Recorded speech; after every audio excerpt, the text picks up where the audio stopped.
Hello students, last में हमने जो देखा था वो देखा था एटॉमिक मास, साथ में हमने देखा था मॉलिक्यूलर मास। क्या देखा था? Molecular mass. ठीक है, और इसके बाद हमने ये भी देखा था कि मॉलिक्यूलर फॉर्मूला क्या होता है। इसके बारे में देखा था मॉलिक्यूलर फॉर्मूला। तो मॉलिक्यूलर फॉर्मूला का मतलब क्या देखा था हमने कि मॉलिक्यूलर फॉर्मूला जो होता है ये मॉलिक्यूल का कंपोजिशन बताने का जो काम करता है, that is called as molecular formula. एक बार फिर से लिख लेते हैं। एटम जो होता है इसको कंबाइन करेंगे तो ये बन जाता है मॉलिक्यूल। क्या बन जाएगा? मॉलिक्यूल। और इस मॉलिक्यूल का कंपोजिशन बताना है। क्या बताना है? कंपोजिशन। कंपोजिशन का मतलब होता है कि ये मॉलिक्यूल किसका बना हुआ है, ये बताने का जो काम करता है that is called as composition. और मॉलिक्यूल का कंपोजिशन बताने का काम जो फॉर्मूला करता है, कौन करता है? फॉर्मूला। उस फॉर्मूला को हम बोलते हैं मॉलिक्यूलर फॉर्मूला। क्लियर है? ये हमने देखा था। साथ में हमने जो टर्म्स पढ़ी थी वो पढ़ी थी एटॉमिक मास तो हो गया था, फिर हमने मॉलिक्यूलर मास के बारे में पढ़ा था। किसके बारे में? मॉलिक्यूलर मास के बारे में, कि ये मॉलिक्यूलर मास जो रहेगा वो किस प्रकार से हम लोग यहाँ पे क्या करेंगे? फाइंड करेंगे। ठीक है, अभी हम लोग इस फॉर्मूला की बात करते हैं। फॉर्मूला मतलब कौन? जो कंपोजिशन बताएगा किसी भी मॉलिक्यूल का। तो इस फॉर्मूला को जब हम देखते हैं तो ये जो फॉर्मूला होता है, इस फॉर्मूला को फिर से हम लोग क्लासिफाई करते हैं। फॉर्मूला, ठीक है। तो now formula is classified into 3 parts. First one is molecular formula, second is called as empirical formula. क्या बोला है? Empirical formula. और तीसरा जो रहेगा ये रहेगा structural formula. Clear? Structural formula जो होता है इसको हम लोग 2 फॉर्म में लिखते हैं, या तो हम लोग सिंपल अभी के लिए इसको स्ट्रक्चरल ही रखेंगे, जब आगे आएगा तब हम इसका भी क्लासिफिकेशन देख लेंगे। तो अभी के लिए this formula is classified into 3 main part: molecular formula, empirical formula and structural formula. If आपको कोई ये क्वेश्चन पूछते हैं कि व्हाट इज फॉर्मूला, तो हम उसको बोल सकते हैं जो कंपोजिशन बताएगा वो बनेगा फॉर्मूला, और मॉलिक्यूल का कंपोजिशन बताएगा तो उसको हम बोलेंगे मॉलिक्यूलर फॉर्मूला। ठीक है, इसका काम हो गया, हम इसको अब इरेज कर लेते हैं। ठीक है, तो जो हमारे काम का है उसी को हम यहाँ पे रखेंगे आज। अब हम इसकी जब बात करते हैं इन तीनों फॉर्मूला की, तो तीनों फॉर्मूले के बीच का डिफरेंस हमको देखना पड़ेगा कि ये डिफरेंस एग्जैक्टली क्या है इनके बीच में। ठीक है, तो हम पहले बात करते हैं मॉलिक्यूलर फॉर्मूला की। मॉलिक्यूल का कंपोजिशन बताने का क्या करेगा? ये काम करेगा। ठीक है, अब मैं यहाँ पे एग्जांपल 1 लेता हूं H2O। ठीक है, और मैं यहाँ पे दूसरा जो एग्जांपल लेता हूं वो लेता हूं C2H6। क्या लेता हूं? C2H6। क्लियर है? तो इसको हम बोलेंगे मॉलिक्यूलर फॉर्मूला, और ये भी रहेगा मॉलिक्यूलर फॉर्मूला। तो इस फॉर्मूला को हम बोलते हैं मॉलिक्यूलर फॉर्मूला। क्यों उसको मॉलिक्यूलर फॉर्मूला बोलेंगे? क्योंकि ये कंपोजिशन बताने का काम करेगा, और ये जो रहेगा ये किसका मॉलिक्यूलर फॉर्मूला है? इथेन का मॉलिक्यूलर फॉर्मूला है। हम इसी की बात करेंगे। तो यहाँ पे जो एग्जाम्पल लिया हुआ है ये कौन सा लिया हुआ है? वाटर, और ये रहेगा वाटर का मॉलिक्यूलर फॉर्मूला। क्या रहेगा? Molecular formula. ठीक है, अब आता है empirical formula. Molecular formula, empirical formula दोनों सिंपल तरीके से ही होते हैं। अब दोनों में डिफरेंस क्या रहेगा? ठीक है, अब हम पहले इसको देख लेते हैं कि ये जो वाटर है, इस वाटर में कितने टाइप के एटम्स है। तो आप बोलोगे सर 2 टाइप के एटम्स है, एक है हाइड्रोजन और दूसरा है ऑक्सीजन। सही बात है। तो इन दोनों का रेशो क्या है? तो हाइड्रोजन के एटम्स कितने हैं? 2। हम एटोमिसिटी की बात करते हैं ना, एटोमिसिटी। एटोमिसिटी का मतलब होता है नंबर ऑफ एटम्स कितने रहेंगे। तो हाइड्रोजन का एटोमिसिटी 2 है और ऑक्सीजन का एटोमिसिटी 1 है, तो इनका रेशियो कितना हुआ 2:1, सही है। और इस मॉलिक्यूल में टोटल नंबर ऑफ एटम्स कितने हैं 3, तो इस पूरे मॉलिक्यूल का जो एटोमिसिटी रहेगा वो 3 रहेगा। हाइड्रोजन का एटोमिसिटी 2 है और ऑक्सीजन का एटोमिसिटी 1 है। तो एटम्स के हिसाब से देखते हैं तो वाटर में हाइड्रोजन और ऑक्सीजन का जो रेशियो है वो कितना है 2:1 है। क्लियर है। हम इसकी बात करेंगे तो यहां पे हम देखेंगे तो इस इथेन के मॉलिक्यूल में कितने टाइप के एटम्स है, कितने टाइप्स के बोला है मैंने, तो यहाँ पे एक मतलब कार्बन है और दूसरा कौन है हाइड्रोजन है। तो मैं यहाँ पे लिखता हूं कार्बन और यहाँ पे लिखता हूं हाइड्रोजन। अब बात करेंगे कि इनकी एटोमिसिटी कितनी है, नंबर ऑफ एटम्स कितने हैं, ठीक है। तो मैं यहाँ पे जाता हूं एटोमिसिटी के हिसाब से। क्लियर। तो कार्बन कितने एटम्स है 2, तो कार्बन का जो एटोमिसिटी रहेगा वो रहेगा 2 और हाइड्रोजन का जो एटोमिसिटी है वो कितना है 6 और टोटल जो एटोमिसिटी रहेगा इस पूरे मॉलिक्यूल का वो कितना रहेगा 8 रहेगा।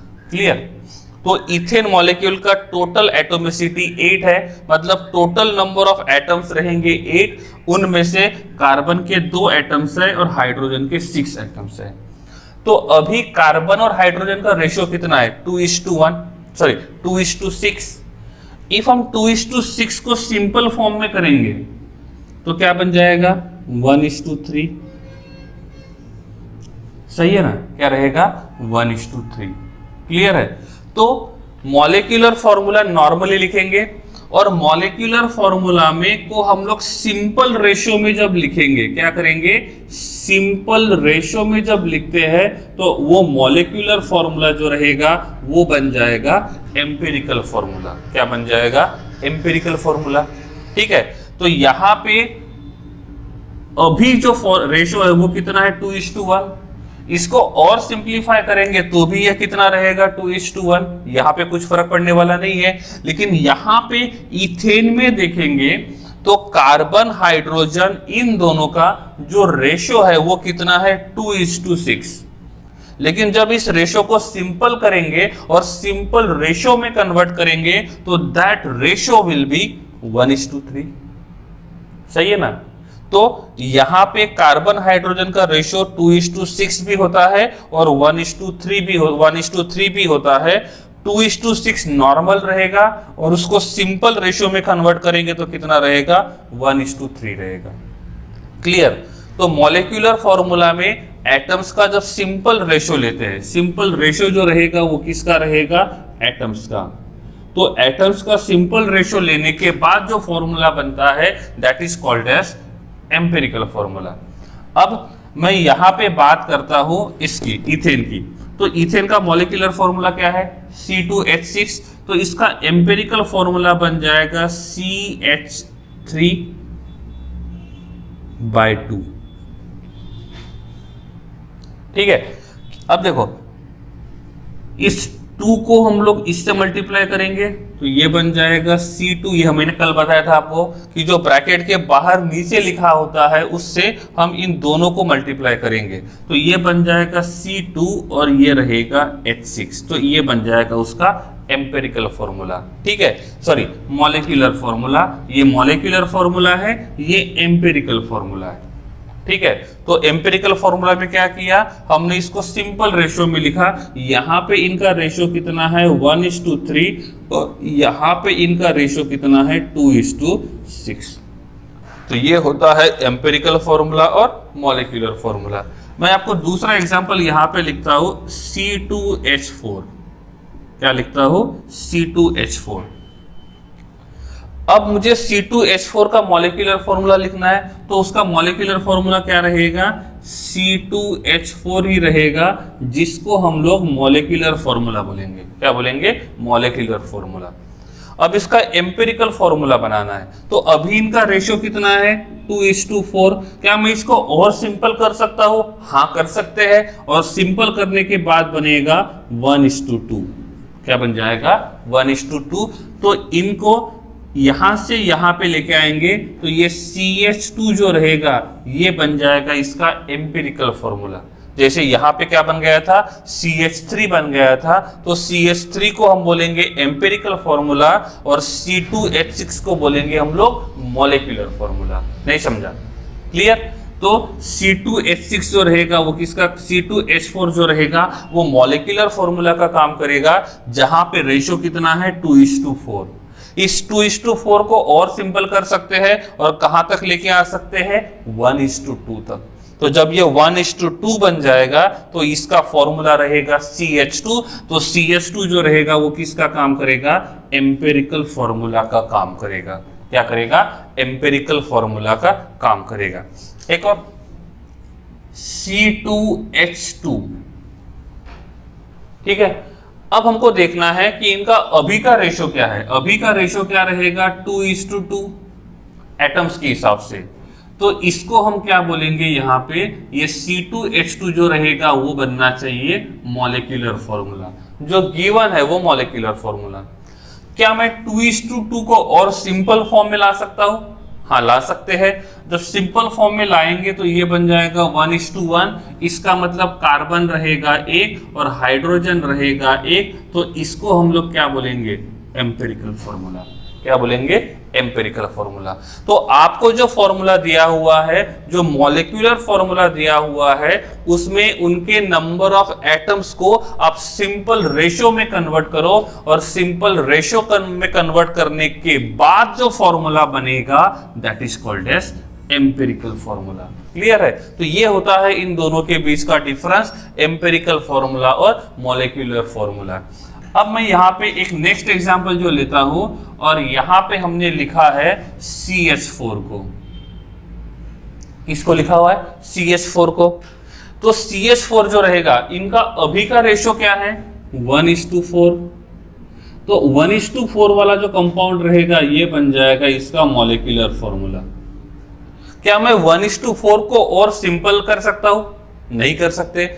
हमको सिंपल करने के टाइम पे आप ये बोलोगे सर इसको 0.5 कर देते हैं और इसको 2 कर देते हैं। नहीं, हमको कंप्लीट नंबर लेना है, डेसिमल वाले नंबर्स यूज नहीं करने हैं। इसका मतलब हम 1:4 को सिंपल रेशियो में कन्वर्ट नहीं कर सकते हैं। तो इस टाइम पे जो उसका मॉलिक्यूलर फॉर्मूला रहेगा और उसका जो रेशियो रहेगा वही सिंपल रेशियो भी है। देखो, नॉर्मल रेशियो कितना है, 2:4। सिंपल रेशियो कितना है, 1:2।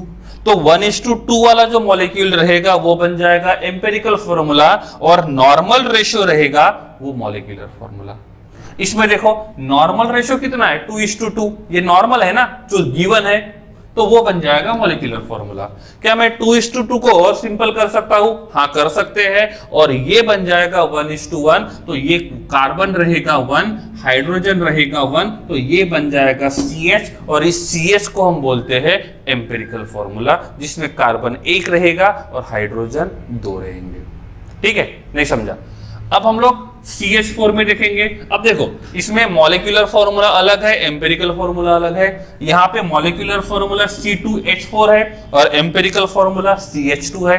हम इसकी बात करेंगे तो मॉलिक्यूलर फॉर्मूला है C2H6 और एम्पिरिकल फॉर्मूला है CH3। मतलब molecular formula, empirical formula both are different, लेकिन ऐसा जरूरी नहीं है कि हमेशा मॉलिक्यूलर फॉर्मूला और एम्पिरिकल फॉर्मूला दोनों डिफरेंट ही रहे। हम इसकी बात करते हैं, इसकी CH4 की। तो CH4 में कार्बन 1 एटम, हाइड्रोजन 4 एटम, तो रेशो इज 1:4। अब 1:4 नॉर्मली है, तो ये क्या रहेगा उसका मॉलिक्यूलर फॉर्मूला। ये मीथेन का मॉलिक्यूलर फॉर्मूला है। और आपको क्वेश्चन पूछा है, आपको मीथेन का एम्पिरिकल फॉर्मूला निकालना है। क्या निकालना है? Empirical formula. तो अब आप 1:4 रेशियो को और सिंप्लीफाई नहीं कर सकते हो, तो 1:4 एज इट इज रहेगा, तो वही रहेगा उसका एम्पिरिकल फॉर्मूला और वही रहेगा उसका मॉलिक्यूलर फॉर्मूला।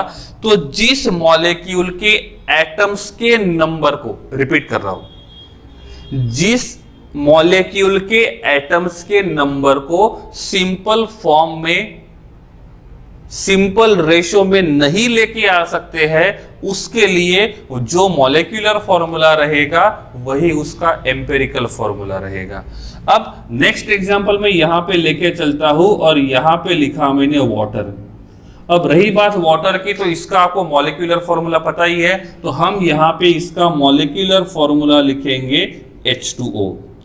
जब मैं H2O की बात करता हूं तो H2O में 2 हाइड्रोजन के एटम्स है और 1 ऑक्सीजन का एटम है, तो ये रेशियो बन जाएगा 2:1। क्या बन जाएगा? 2:1। ये तो नॉर्मल रेशियो है, इसलिए ये क्या बन जाएगा? Molecular formula. अब हमको 2:1 का एम्पिरिकल फॉर्मूला बनाना है, तो क्या मैं 2:1 को और सिंपल कर सकता हूं? जी बिल्कुल नहीं, क्योंकि इफ हम ऐसा करने के लिए जाते हैं तो ये बन जाएगा 0.5 और नंबर कंप्लीट होना चाहिए, डेसिमल में नहीं होना चाहिए।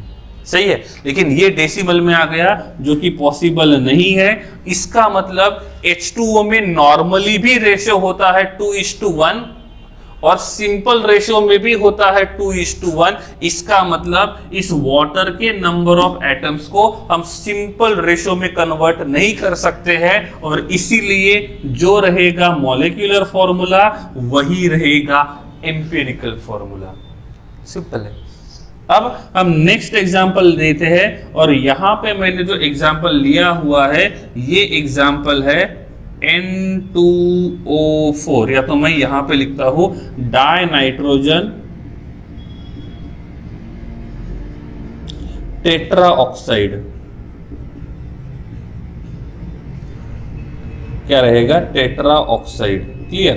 तो ये है डाई नाइट्रोजन टेट्रा ऑक्साइड, और डाई नाइट्रोजन टेट्रा ऑक्साइड का हमको मॉलिक्यूलर फॉर्मूला लिखना है, ये रहेगा N2O4, जहां पे अभी का रेशियो कितना है? 2:4।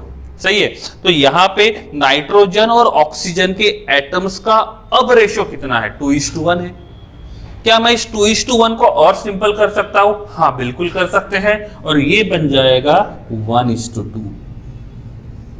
क्या बन जाएगा? 1:2। तो नॉर्मली जो रेशियो है वो मॉलिक्यूलर फॉर्मूला का है, और उसको सिंपल रेशियो में कन्वर्ट करेंगे तो क्या बन जाएगा? एम्पिरिकल फॉर्मूला बनेगा। तो एम्पिरिकल फॉर्मूला में नाइट्रोजन का 1 एटम रहेगा और ऑक्सीजन के 2 एटम रहेंगे, तो इनका जो एम्पिरिकल फॉर्मूला रहेगा वो बन जाएगा NO2। क्या बन जाएगा? NO2। तो डाई नाइट्रोजन टेट्रा ऑक्साइड का मॉलिक्यूलर फॉर्मूला है N2O4, और इसका एम्पिरिकल फॉर्मूला जो रहेगा वो क्या रहेगा? NO2 रहेगा। क्लियर? तो इस प्रकार से हम यहाँ पे एम्पिरिकल फॉर्मूला, मॉलिक्यूलर फॉर्मूला ये देख सकते हैं।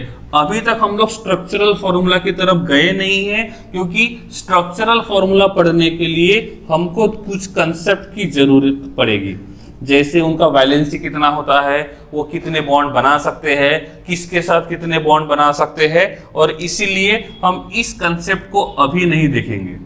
ठीक है, तो अभी हमारा जो मेन टारगेट रहेगा वो रहेगा मॉलिक्यूलर फॉर्मूला, और उसके साथ रहेगा एम्पिरिकल फॉर्मूला। नेक्स्ट एग्जांपल में यहां पे लिखता हूं Al2O3, और मैंने क्वेश्चन पूछा है कि इनका मॉलिक्यूलर फॉर्मूला क्या रहेगा और इसका एम्पिरिकल फॉर्मूला क्या रहेगा। तो मॉलिक्यूलर फॉर्मूला क्या रहेगा? Al2O3 ही रहेगा, क्योंकि यही उसका मॉलिक्यूलर फॉर्मूला है। अब बात करते हैं एम्पिरिकल फॉर्मूला। अभी के लिए इनका रेशियो कितना है? 2:3। क्या मैं 2:3 को और देखो क्या डिफरेंस है, मॉलिक्यूलर फॉर्मूला को सिंपल रेशियो में कन्वर्ट करोगे तो क्या बन जाएगा? Empirical formula. तो यहाँ पे इनका रेशियो क्या है? 2:3। इनको सिंपल रेशियो में कन्वर्ट कर ही नहीं सकते हैं, तो जो उनका मॉलिक्यूलर फॉर्मूला रहेगा वही उनका क्या रहेगा? एम्पिरिकल फॉर्मूला रहेगा। क्या रहेगा? एम्पिरिकल फॉर्मूला रहेगा। तो इस प्रकार से मॉलिक्यूलर फॉर्मूला और एम्पिरिकल फॉर्मूला, इन दोनों को हम यहाँ पे इस प्रकार से फाइंड कर सकते हैं। ओके, नेक्स्ट एग्जांपल में लिखता हूं H2SO4, जिसको हम बोलते हैं सल्फ्यूरिक एसिड। तो ये सल्फ्यूरिक एसिड का क्या रहेगा? Molecular formula. इस मॉलिक्यूलर फॉर्मूला में 2 हाइड्रोजन, 1 सल्फर और 4 ऑक्सीजन। क्या इस नंबर को मैं फिर से सिंपल कर सकता हूं? नहीं कर सकते हैं, और इसीलिए यहां पे एम्पिरिकल फॉर्मूला और मॉलिक्यूलर फॉर्मूला दोनों कैसे रहेंगे? सेम रहेंगे। क्लियर है? तो ये रहेगा मॉलिक्यूलर फॉर्मूला और एम्पेरिकल फॉर्मूला के बीच का डिफरेंस। नहीं समझा? ओके है। तो यहाँ पे हमने क्या पढ़े कि मॉलिक्यूलर और एम्पेरिकल फॉर्मूला दोनों में डिफरेंस क्या रहेगा। नॉर्मली जो होता है वो मॉलिक्यूलर फॉर्मूला, उसको सिंपल रेशियो में कन्वर्ट करोगे तो वो बन जाएगा एम्पेरिकल फॉर्मूला। मैं यहाँ पे लिखता हूँ C6H12O6 ग्लूकोज। तो ये ग्लूकोज का मॉलिक्यूलर फॉर्मूला है। इसमें रेशियो कितना है? 6:12:6। तो इसका मॉलिक्यूलर फॉर्मूला जो रहेगा वो बन जाएगा C6H12O6। क्लियर है? अब क्या करेंगे हम लोग, इसका सिंपल रेशियो क्या रहेगा? क्या मैं इसका सिंपल रेशियो कर सकता हूं? हाँ, जरूर कर सकते हैं। तो ये बन जाएगा 3:6:3। सही है ना? 3:6:3। और ये जो रहेगा क्या बनेगा? कितने कार्बन है? 3 C3। इसको और सिंपल कर सकते हैं ना? हाँ, कैसे कर सकते हैं? 1:2:1। सही है। तो इनका फॉर्मूला क्या रहेगा? CH2O। This is called as empirical formula. क्या रहेगा? Empirical formula. क्लियर है? तो ये होता है मॉलिक्यूलर फॉर्मूला और दूसरा होता है एम्पेरिकल फॉर्मूला। अब जब हम बात करते हैं मॉलिक्यूलर फॉर्मूला की और फिर बात करते हैं एम्पेरिकल फॉर्मूला की, तो मॉलिक्यूलर फॉर्मूला का जो मास होता है उसको बोलते हैं मॉलिक्यूलर मास, और एम्पेरिकल फॉर्मूला का जो मास रहेगा उसको बोलेंगे हम लोग एम्पेरिकल मास। पहले तो हमने मॉलिक्यूलर फॉर्मूला, एम्पेरिकल फॉर्मूला देख लिया। अब हमने मॉलिक्यूलर फॉर्मूला और एम्पेरिकल फॉर्मूला देखने के बाद हमको देखना है मॉलिक्यूलर मास और फिर देखना है एम्पेरिकल मास। क्या देखना है? एम्पेरिकल मास। क्लियर है? तो हम देखेंगे इन दोनों के बीच में डिफरेंस जो रहेगा वो क्या होना चाहिए और किस प्रकार से हम मॉलिक्यूलर मास और एम्पेरिकल मास को फाइंड कर सकते हैं। ओके, अब बात करते हैं। पहला एग्जांपल मैं लेता हूं डाइनाइट्रोजन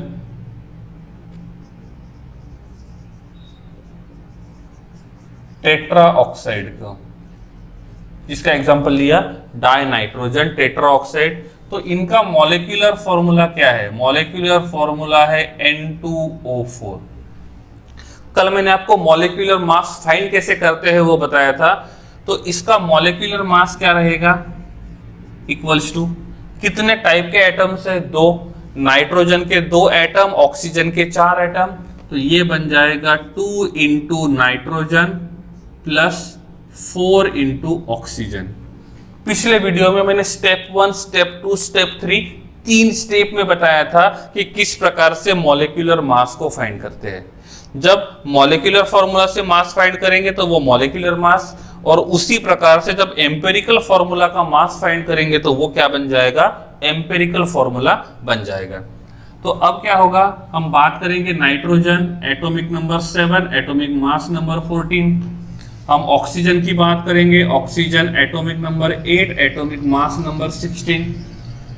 अब और आगे बढ़ेंगे तो ये बन जाएगा 2 × नाइट्रोजन कितना है? 14 प्लस क्या रहेगा? 4 × ऑक्सीजन कितना है? 16। तो ये बन जाएगा 28 और ये बन जाएगा 64। अब इन दोनों को क्या करना पड़ेगा? प्लस करना पड़ेगा। तो यहाँ पे हम लिखते हैं 28 प्लस यहाँ पे आपको करना पड़ेगा 64। तो यहाँ पे आएगा 2, ये आएगा 1 और ये बन जाएगा 9। तो कितना आना चाहिए? 92 आना चाहिए। क्लियर है? तो इस प्रकार से इसका मॉलिक्यूलर मास रहेगा 92 AMU, या तो रहेगा 92 U, या तो रहेगा 92 ग्राम। डिपेंड करता है कि हम किस टर्म में यूज कर रहे हैं। नॉर्मली रहेगा AMU और U, और जब वो इन टर्म्स ऑफ ग्राम पूछा है तो कितना रहेगा? 92 ग्राम। तो ये रही बात किसकी? मॉलिक्यूलर मास की। अब हमने देखा था यहाँ पे N2O4 को एम्पेरिकल फॉर्मूला क्या था उसका एम्पेरिकल फॉर्मूला जो था वो कितना था? एम्पेरिकल फॉर्मूला था NO2। क्या था? NO2। थोड़ी देर पहले देखा था हमने। इसका हम लोग एम्पेरिकल मास फाइंड करेंगे। कितने टाइप के एटम्स है? 2। नाइट्रोजन कितना है? 1। तो 1 × nitrogen plus 2 into oxygen. Therefore 1 into 14 plus 2 into 16, तो ये बन जाएगा 14 प्लस ये बन जाएगा 32, तो कितना आएगा 46 आएगा। ठीक है, यूनिट क्या होना चाहिए, AMU होना चाहिए, या तो U होना चाहिए या तो ग्राम होना चाहिए। तो इसको हम क्या बोलेंगे, एम्पेरिकल मास। क्लियर। तो एक होता है मॉलिक्यूलर मास, मॉलिक्यूलर फॉर्मूला का होता है मॉलिक्यूलर मास, और एम्पेरिकल फॉर्मूला का होता है एम्पेरिकल मास। जिसके लिए मॉलिक्यूलर फॉर्मूला और एम्पेरिकल फॉर्मूला सेम है, उसके लिए मॉलिक्यूलर मास और एम्पेरिकल मास भी दोनों कैसे रहेंगे, सेम ही होनी चाहिए। क्लियर है। तो इस प्रकार से हम यहाँ पे मॉलिक्यूलर मास और एम्पेरिकल मास फाइंड कर सकते हैं। क्लियर। अब नेक्स्ट एग्जांपल लेता हूं मैं, क्योंकि इसमें एग्जांपल के थ्रू ज्यादा समझ में आता है। क्लियर है। तो नेक्स्ट एग्जांपल लेते हैं हम लोग यहाँ पे C4H10। क्या लेते हैं, C4H10। ये मॉलिक्यूलर फॉर्मूला। तो यहाँ पे इनका अभी का रेशियो कितना है, 4:6। तो मैं इसकी बात करूंगा तो यहाँ पे मॉलिक्यूलर फॉर्मूला बनता है C4H10। अब मॉलिक्यूलर फॉर्मूला का मॉलिक्यूलर मास, तो इसका मॉलिक्यूलर मास कितना रहेगा, तो इनका मॉलिक्यूलर मास जो रहेगा वो कैसे फाइंड करेंगे, कार्बन कितने हैं 4 into carbon plus 10 into hydrogen. ठीक है। रही बात कार्बन की, तो कार्बन होता है 612 और हाइड्रोजन होता है 1 और 1। क्लियर है। आगे जाएंगे तो कितना रहेगा 4 इंटू 12 प्लस 10 इंटू 1। ये कल ही देखा था हमने कैसे कैलकुलेशन करते हैं। ये बन जाएगा कितना 48 प्लस ये कितना बन जाएगा 10, तो ये बन जाएगा 58 AMU। So this is about the molecular mass of C4H10। Clear. अब हम बात करेंगे इसके एम्पेरिकल फॉर्मूला की। तो अभी इनका रेशो कितना है, कार्बन और हाइड्रोजन का रेशो है 4:10। क्या मैं इसको सिंप्लीफाई कर सकता हूं, हाँ जरूर कर सकते हैं। तो सिंप्लीफाई करने के बाद बनेगा 2:5। अब इसको फिर से सिंप्लीफाई नहीं कर सकते हैं। तो अब इनका एम्पिरिकल फॉर्मूला क्या बनेगा, क्या बनना चाहिए आपके हिसाब से एम्पिरिकल फॉर्मूला, कार्बन 4 के बदले 2 रहेंगे और हाइड्रोजन 10 के बदले 5 रहेंगे। तो ये बन जाएगा C2H5। क्या बन जाएगा C2H5। और इस एम्पिरिकल फॉर्मूला का जो मास फाइंड करेंगे उसको बोलेंगे हम लोग एम्पिरिकल मास। क्या बोलेंगे, एम्पिरिकल मास। वो कैसे फाइंड करेंगे, कार्बन कितने हैं 2, तो 2 इंटू कार्बन। हाइड्रोजन कितने हैं 5, तो ये रहेगा 5 इंटू हाइड्रोजन। और आगे बढ़ते हैं तो ये बन जाएगा 2 into carbon 12 plus 5 into hydrogen 1, तो ये बन जाएगा 24 प्लस बन जाएगा 5। सही है ना। हाँ, तो ये कितना बन जाएगा 29 AMU। तो इस प्रकार से हम क्या फाइंड कर सकते हैं, एम्पेरिकल मास फाइंड कर सकते हैं। तो एक होता है मॉलिक्यूलर मास और दूसरा जो रहेगा वो क्या रहेगा, एम्पेरिकल मास रहेगा। तो इस प्रकार से हम यहाँ पे एम्पेरिकल मास को फाइंड कर सकते हैं, मॉलिक्यूलर मास को फाइंड कर सकते हैं। Is it okay. Molecular formula, simple ratio में एम्पेरिकल फॉर्मूला, मॉलिक्यूलर मास और एम्पेरिकल मास। यहाँ पे हमने देखो मॉलिक्यूलर मास फाइंड किया जो मॉलिक्यूलर फॉर्मूला का मास था, यहाँ पे एम्पेरिकल मास फाइंड किया जो एम्पेरिकल फॉर्मूला का क्या रहेगा, मास रहेगा। क्लियर है। तो ये था एम्पेरिकल फॉर्मूला और मॉलिक्यूलर फॉर्मूला। अब ये जो एम्पेरिकल फॉर्मूला होता है और मॉलिक्यूलर फॉर्मूला होता है, इनको जब साथ में लिखने की बारी आती है तो इसको किस प्रकार से हम लोग लिखेंगे ये भी हमको देखना पड़ेगा। ठीक है।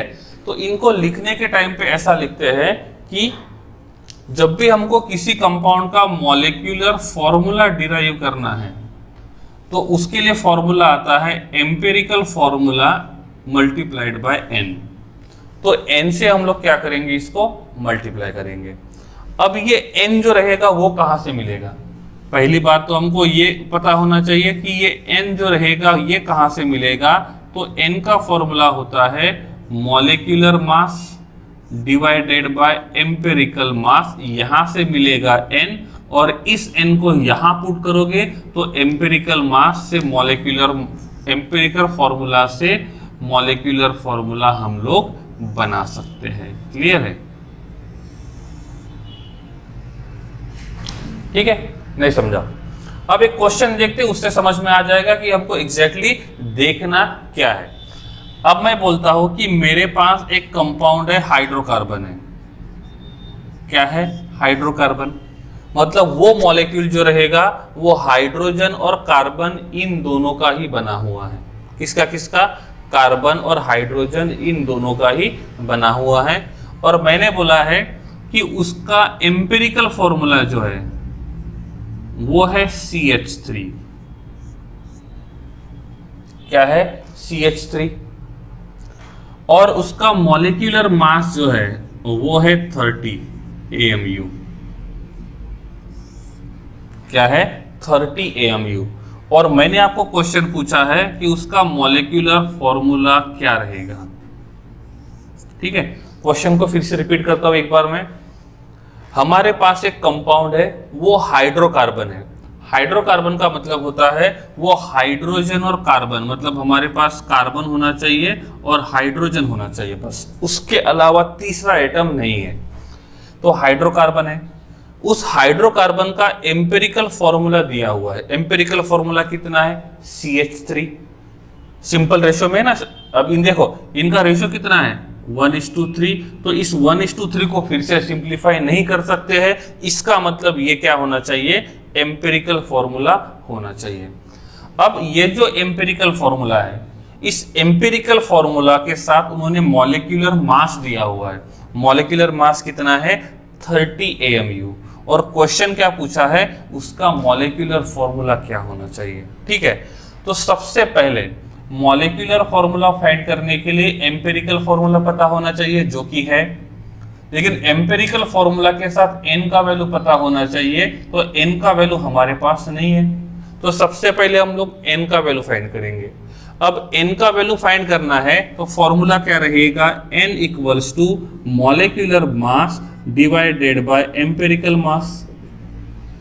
अब इनमें से उन्होंने मॉलिक्यूलर मास तो दिया हुआ है 30, क्या नहीं दिया हुआ है? एम्पिरिकल मास। लेकिन एम्पिरिकल मास उन्होंने भले ही ना दिया हो, लेकिन हमारे पास एम्पिरिकल फॉर्मूला है, तो एम्पिरिकल फॉर्मूला का मास फाइंड करेंगे, जिसको बोलेंगे हम लोग एम्पिरिकल फॉर्मूला। एम्पिरिकल फॉर्मूला का मास जो रहेगा वो क्या होना चाहिए? कितने कार्बन है? 1, तो रहेगा 1 इंटू कार्बन प्लस कितने हाइड्रोजन है? 3, तो ये रहेगा 3 इंटू हाइड्रोजन। सही है। अब जाएंगे आगे, कार्बन का कितना आता है? 12, तो रहेगा 1 इंटू 12 प्लस 3 इंटू 1, तो ये बन जाएगा 12 प्लस बन जाएगा 3, तो ये बन जाएगा 15 AMU। सही है।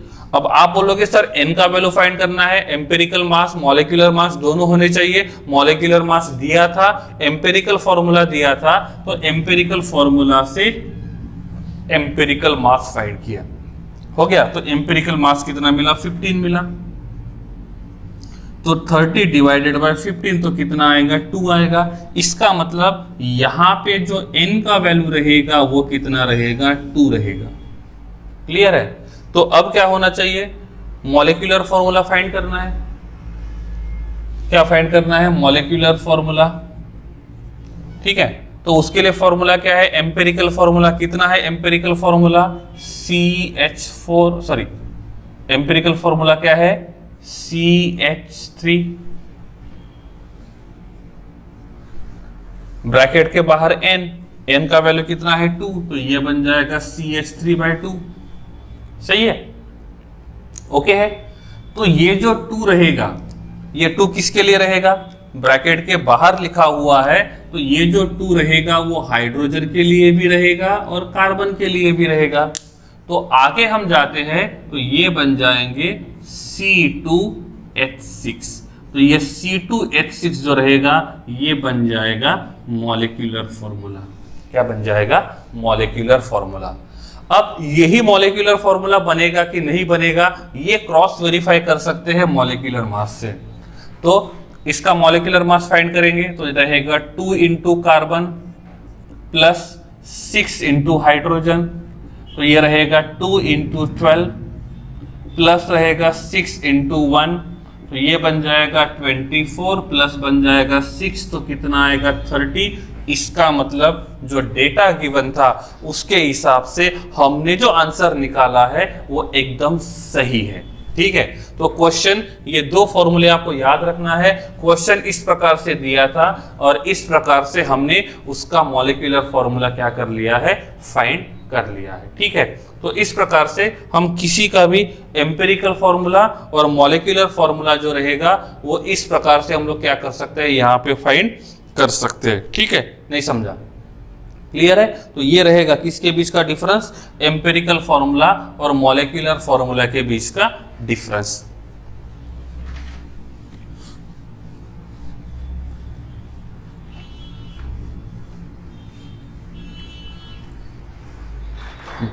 अब मैं नेक्स्ट एग्जांपल यहां पे लेता हूं कि हमारे पास एक कंपाउंड है और वो जो कंपाउंड है ये कंपाउंड बना हुआ है, एक कौन सा एग्जांपल लेते हैं हम लोग, हाइड्रोकार्बन ही लेते हैं। ठीक है, इस हाइड्रोकार्बन का उन्होंने एम्पिरिकल फॉर्मूला दिया हुआ है और एम्पिरिकल फॉर्मूला दिया हुआ है CH2। क्या दिया हुआ है, CH2। अब ये जो एम्पिरिकल फॉर्मूला है इसका उन्होंने empirical formula is given, empirical mass नहीं, एम्पिरिकल फॉर्मूला। क्लियर? अब एम्पिरिकल फॉर्मूला दिया हुआ है CH4 और इसका उन्होंने मॉलिक्यूलर मास दिया हुआ है, ये कुछ दिया है उन्होंने 42 AMU। क्या दिया हुआ है, 42 AMU। और उन्होंने पूछा है कि आपको कंपाउंड का मॉलिक्यूलर फॉर्मूला बनाना है। क्लियर? तो हाइड्रोकार्बन है, एम्पिरिकल फॉर्मूला है, मॉलिक्यूलर मास है और एम्पिरिकल फॉर्मूला आपको पूछा हुआ है। अब मॉलिक्यूलर फॉर्मूला पूछा हुआ है तो एम्पिरिकल फॉर्मूला पता होना चाहिए जो कि है हमारे पास। अब एम्पिरिकल फॉर्मूला के साथ n का वैल्यू पता होना चाहिए। अब n का वैल्यू यहां से निकालेंगे और n का वैल्यू निकालने का प्रोसीजर शुरू कर देते हैं। तो n का वैल्यू निकालने के लिए हमारे पास होना चाहिए मॉलिक्यूलर मास जो कि दिया हुआ है, डिवाइडेड बाय एम्पिरिकल मास नहीं दिया हुआ है, लेकिन एम्पिरिकल मास कहां से निकालते हैं, एम्पिरिकल फॉर्मूला से, और उन्होंने एम्पिरिकल फॉर्मूला यहां पे दिया हुआ है। सही है, तो अब ये जो एम्पिरिकल फॉर्मूला यहाँ पे दिया हुआ है, इस एम्पिरिकल फॉर्मूला से हम लोग एम्पिरिकल मास फाइंड करेंगे। तो ये रहेगा 1 इंटू कार्बन प्लस रहेगा 2 इंटू हाइड्रोजन। ये कैसे आया, एक कार्बन और 2 हाइड्रोजन। अब आगे जाएंगे तो क्या बनेगा, 1 इंटू 12 प्लस 2 इंटू 1, तो ये बन जाएगा 12 प्लस 2 इक्वल्स टू बन जाएगा 14 AMU। तो यहां से हमको क्या मिला, एम्पिरिकल फॉर्मूला का वैल्यू मिल जाएगा। अब इसको डिवाइडेड बाय करेंगे 14 से, तो क्या आएगा, n का वैल्यू कितना आएगा, 3 आएगा। n का वैल्यू क्या रहेगा, 3 रहेगा।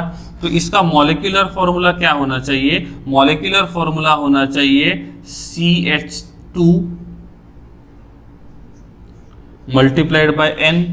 तो ये बन जाएगा CH2 इंटू 3। ये 3 जो रहेगा वो हाइड्रोजन और कार्बन दोनों के लिए है, तो ये बन जाएगा C3H6।